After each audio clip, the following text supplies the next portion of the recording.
As some of you all know, I've been speaking about it in other videos. I am on this new journey to rediscover myself since my most recent breakup. And in this journey, I am revisiting my childhood, I'm revisiting past relationships, how I ended up in these different, partnerships with people, even friendships. And so today I am going to talk about why you should not build a man up.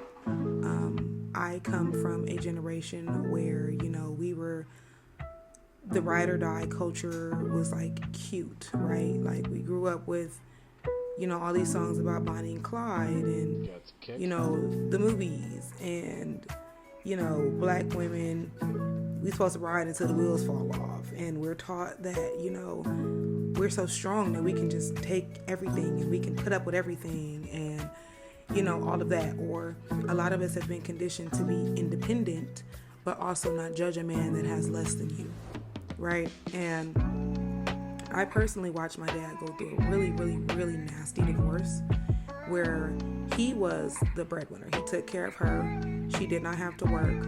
But when she left and she left with a vengeance. And he lost his home. He lost his job. She cleared out the bank accounts. And karma has definitely come back around to her. But in watching my daddy go through that, I think there was a part of me that had developed that kind of like, oh, you know what? Seeing everything that my dad went through, like I'm fine with going 50-50 because, or I'm fine with, helping a man rebuild because, not everybody, it's not always the man's fault, right? Now, I've since been delivered. Me and my daddy have had these conversations, but that is what we're going to talk about today. So I feel like specifically for black women, because I can only speak as a black woman. When we desire to have a partner that makes more than us, we are called gold diggers. I think that it's probably, an ego trip kind of thing where, how we're shunned for being quote unquote boss babes. We're shunned for our degrees. We're shunned for our good jobs, things like that. But a lot of these men, and I'm speaking about a certain demographic of men, so I don't need not all men comments, but a lot of these men, they are mediocre on purpose. They lack ambition on purpose. They're looking for someone to feel sorry for them. They're looking to have that same story about how, oh, well, I used to be this, and then you're over here like, oh, well, I believe in you. Yeah, but I've learned that they have to believe in themselves too. I have noticed that all of my past relationships, to be honest with you, in some capacity, it's one thing to encourage. It's one thing to, want to uplift your partner, but it's another thing if you're watching yourself do all the work. And I've been in situations where I'm watching myself either do all the work or doing a large portion. It's one thing to be supportive and be like, you know what, I'm so sorry that you didn't get that promotion, honey, but XYZ, whatever. It's another thing to be dating a man that doesn't want the promotion. He's happy in the position that he's in, but he's complaining because he doesn't have any money. Things like that. And it's not always about money either. A lot of people only give you their representative when they're low on funds. I've learned that. A lot of people act completely different when their pockets are fat. I've learned that as well. And there are people that you may meet them when they're in survival mode. So the only thing that they're looking for with you, or they'll tolerate with you, or they'll entertain you to help you get them to wherever they need to be. And then they will drop you like a bad habit. Or they'll resent you.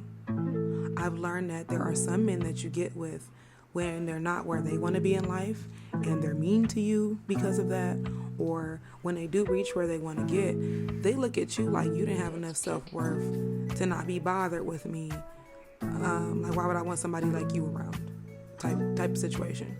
There's some men that will deal with you just because you allow them to be around you, but they're only entertaining you until the person that they really want comes around. So it's not not that it needs to be said, but it's not our job to build up another person, period. This is not about being unsupportive or cold. It's literally just about understanding your worth, recognizing unhealthy dynamics, and making sure that you're not pouring all of your energy into someone else at the expense of yourself. And I think as women, that is one of our toxic traits with ourselves, that we will literally sacrifice ourselves to make sure that other people, period, are good. And we have to stop doing that. There's a reason why we're tired. There's a reason why we're overworked. There's a reason why we feel unappreciated. Your kids are one thing, but to do that for another grown, able-bodied human being is just asinine. And this is me talking to myself as well. So you know how we are on this channel. We listen. We do not judge. Y'all know I have no problem with telling y'all where I've been a little on a little short bus, at times. So let's get into it. What does it mean to build a man up? So let's define what that means first. This phrase often refers to being someone's emotional, financial, or even motivational backbone. And it's literally, it's like taking responsibility for his growth, success, and well-being. So what can this look like? This can look like helping him get his career off the ground, trying to fix his self-esteem issues, supporting him financially while he finds himself. And I'm using air quotes even though y'all can't see me. Sacrificing your own needs to cater to his potential. It's one thing to support a partner in a healthy, reciprocal, heavy on the reciprocal relationship, but building someone up often means overextending yourself, giving way more than you receive, and waiting for the day when he finally gets it together and becomes the man that you think he can be. And spoiler alert, that day literally never comes. Never. One of the things that I've also learned is to stop falling in love with potential. And this is for everybody. This is not just in relationships, like romantic relationships. A lot of the time, we see who a person can be. We see who a person is capable of. But I had to come to terms with the fact that just because you see it and it's there, that person may not reach that for Lord knows how many lifetimes. And it's not your job to try to get them to see that. Because specifically as women, right, if we are vibrating on a low frequency or we don't feel like we're worth much, there's no man that's like, oh, baby, let me make you feel better. No. And most of the time, the ones that do, you got to think they're just as low vibrational as you, which is why you're attracting them. Once again, note to self. Okay, so why is this a problem? Why? I didn't even know I wrote that in there because this doesn't even have to be a question, but you are playing the role of a parent, not a partner. You guys, I am the oldest daughter. I am the oldest grandchild. I'm the oldest niece. I'm the first everything. I'm literally my siblings' second mom. It took me a long time to realize that the reason why I was attracting all of these projects was because I didn't even realize it, but I was so used to taking care of everybody. I was so used to sacrificing myself for everyone else. I was so used to wanting to make sure that everybody around me was okay. I had to realize that I've not been in one relationship, myself personally, where I haven't damn near been the mom in the relationship. And it took me a long time to even understand what that meant and to see what that was. When you're constantly coaching, guiding, and fixing someone, you're literally stepping into a parental role. And that dynamic creates an imbalance. So instead of being equals, you're carrying the weight of the relationship while he's benefiting from your effort. And then tack on, like for myself, you're doing that and you're a mom. No wonder why you're tired. No wonder why you're fucking exhausted. This can lead, which I dealt with, this can lead to resentment, burnout, and frustration because you're just giving, and you're not getting your needs met in return. And this is something that I had really bad. And I would do, and I would just always, and I think that this is where a lot of men be like, oh, these women are so masculine. And it's just like, nigga, I'm the one carrying the boulder up the fucking hill and you're just watching me. But we as women have to get to the point where we hold ourselves accountable for the fact that why would I be with somebody that's watching me push the boulder up the hill? Why? We can't be accountable for people being bad people, But we do need to hold ourselves accountable for allowing these bad people to have access to us, or these low vibrational energies to have access to us, and really, truly, 100% believing that you don't deserve this kind of person in your life. You deserve to have someone that gives you what you give them, and then some. Potential is not enough. We just talked about that. One of the biggest traps in falling in love with someone is falling in love with someone's potential. Like I told y'all, I had this really bad. You see who they could be, but not who they actually are. And the truth is, potential does not pay bills, it does not heal emotional wounds, and it definitely does not create a fulfilling relationship. If he's not actively working on himself, there is no amount of encouragement or support from you that will change that. The growth has to come from within. And I did remember telling you guys in another video that one of the things that I had to unlearn due to my childhood trauma was that you cannot love people into loving you the way that you need to be loved. They're either going to do it or they don't. There is not one relationship. I'm talking about friendship, familial relationship, intimate relationship. There is not one relationship that I have been in where the love that I gave what made them inspired to love me how I'm supposed to be loved. No, it never worked.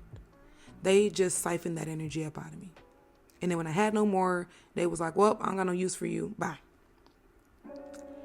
You are delaying your own growth. This is another thing that I had to learn. I would be in these relationships and I'd be frustrated with the man and I'd be like, this nigga's holding me back. No, girl, you holding you back. You're over here doing the whole dash about this man. And yes, you're accomplishing your goals and you're doing all the things that you said you were going to do. But like, I look back in certain relationships and I'm like, oh my God, I would have so much more money or I'd be so much further if I didn't sow into this person that didn't even care about themselves as much as I do. And that's another thing where I had to get at myself is why the hell would I be with somebody that doesn't even love themselves? How could I possibly expect you to love me when you don't even love your damn self? And vice versa. Because if I love me the way that I should be loving on myself, I wouldn't even have someone like you in my presence. I had to understand that too. This is why I say we got to go see the lady and get right.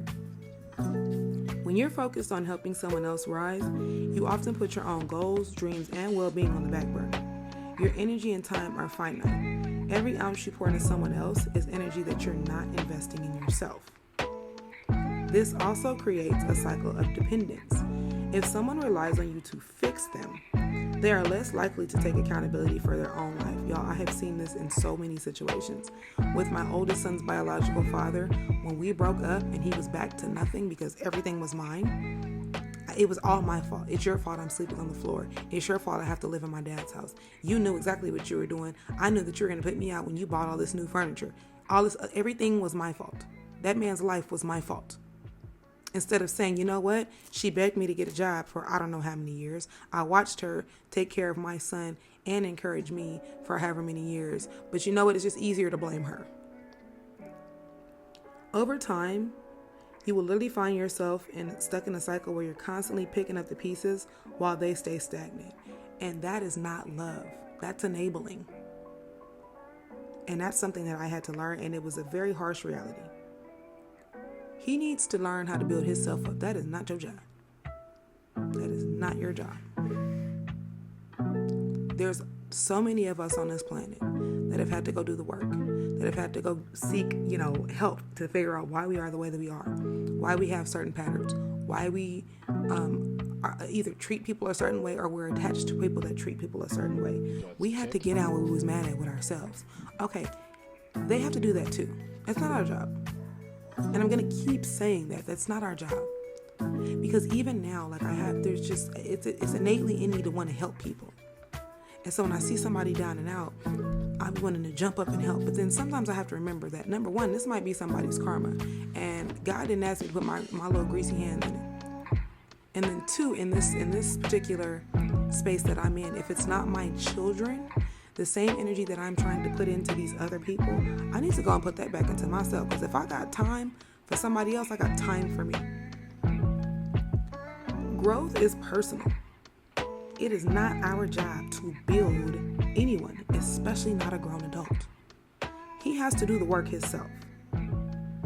When a man gets it out the mud when a man builds himself up, he develops self-respect because his success is earned. He learns how to navigate challenges without depending on others. He brings his whole self to the relationship rather than showing up incomplete and looking for you to fill the gaps. If you are constantly stepping in, you rob him of the opportunity to grow on his own. And if he's unwilling to put that effort in, he's just not ready for a relationship. Like, period. I want to talk about reciprocity and what a healthy relationship should look like. And at the core, that healthy relationship is about reciprocity, mutual effort, respect, support. So when you're in a reciprocal partnership, both people contribute to the relationship in meaningful ways. I have another video on what a healthy relationship should look like. And that's another part of like this series that I'm in right now. You encourage each other's growth, but you don't carry the weight alone. You are loved and appreciated for who you are and not what you can do for them. Supporting a partner is fine, but it has to go both ways. Because if you're the only one giving, it's time to take a step back and reevaluate the dynamic. And that is where I've been, even recently. So, how do you know if you're falling into the trap of building someone up? Here's some signs. Do you feel more like a coach, a therapist, or a parent instead of a partner? I hope that silence was loud. Are you always giving advice or solving his problems? I hope that silence was loud. And that's my toxic trait. Accountability right here. That definitely is my toxic trait. Have you sacrificed your own goals or happiness to help him figure it out? Do you feel drained? Do you feel unappreciated? Do you feel resentful? Do you feel overworked? Do you feel like, how the hell did I even get here? Do you feel like I don't even know who I am anymore? If that sounds familiar, let's work on how we stop that. The biggest thing that I had to learn was to set boundaries. It is perfectly okay to say no when you feel like you're overextended. And this is in all areas of our lives, right? Let people take responsibility for their own lives. Focus on your own growth. Shift your energy back to yourself. We just talked about that. If you got all this time to put into somebody else, imagine what would happen if you put that back into you. So pursue your own goals. Pursue your passions. Work on your self-improvement. One of the things that I'm learning as well is when you start pouring back into you, it'll blow your mind the things that you attract and the good fortune that you'll attract around yourself. Ask for reciprocity. Communicate your needs and see how he responds. Because a healthy partner will step up. Let go of the need to fix. It is not your job to save anyone. Trust that the right partner will meet you as an equal. I want to close this just by reminding you, us, all of us. Love is not about building someone up. It's about growing together. The right relationship will feel balanced, mutual, and empowering. I do believe that there's no such thing as a 50-50 or even an 100-100 relationship. But I do feel like that should be 100-100 should be the goal. Sometimes it's going to be 60-40. Sometimes it may be 70-30. Another thing too that I want to say that I had to get on myself about is 70-30 should be, one, in a marriage. But two, that should be like, you know what, my partner's in a dark season right now. Let me pray for him, or let me try to uplift his spirit. But it should not be my partner lost his job because he's a jackass and he did something at work, or he wasn't going to work, or whatever the case is, and now I'm pulling all of the weight. No. Because let's keep it a buck. And I had to start asking myself this. If the shoe was on the other foot, would they do the same for you? Think about all these women in relationships with inmates. If the shoe was on the other foot, would he do the same for you? Absolutely not. So, I love y'all. I know 2025 has been a little ghetto, but we still gonna sew into each other and have our community here. Got some kick. I pray that whoever needed this, that it spoke to their spirit the same way it did to mine. And I will see you all in the next video. Bye.